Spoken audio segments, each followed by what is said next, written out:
মাননীয় প্রধানমন্ত্রীর যে খাল খনন কর্মসূচি, এই খাল খনন কর্মসূচির অংশ হিসেবে আমাদের ভোলা সদর এবং অন্যান্য উপজেলার যে খালগুলি খনন হবে, সেই খননের কর্মসূচির অংশ হিসেবে আজকে আমরা একটা উদ্বোধন করলাম।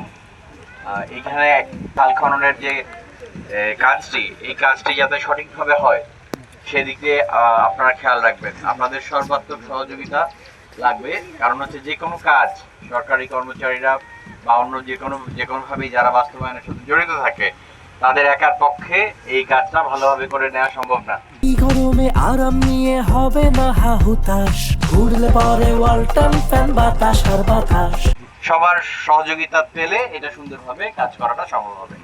খাল খনন কর্মসূচি অত্যন্ত গুরুত্বপূর্ণ একটা কর্মসূচি। আপনারা জানেন যে আমাদের দেশে এই বন্যা হয়ে যাচ্ছে, বন্যা হচ্ছে, বৃষ্টি হলেই জলাবদ্ধতা হচ্ছে। এর মূল কারণটা হচ্ছে পানি চলে যাওয়ার জায়গা থাকছে না। আমরা নানান জায়গা, যে জায়গা দিয়ে পানি গড়ায় সেই জায়গাগুলোতে আমরা বাড়ি করছি, অন্য কিছু করছি, আমরা নিজেদের জায়গাতে আমরা আটকে দিচ্ছি, আমরা ওয়াল করছি, ওয়াল করে কোনো ড্রেনেজ ব্যবস্থা না রেখে নানানভাবে আমরা এটা আটকে দিচ্ছি। এই আটকে দেওয়ার ফলে যেটি হচ্ছে যে আল্লাহর প্রদত্ত যে পানি, এই পানি কিন্তু এমনভাবে গড়ায় তাকে আপনি কোনোভাবে আটকে রাখতে পারবেন না। সে আপনার ওয়ালের ফাঁক দিয়েও আসে, টাইলসের ফাঁক দিয়েও আসে, সব জায়গা দিয়ে সে প্রবাহিত হতে পারে।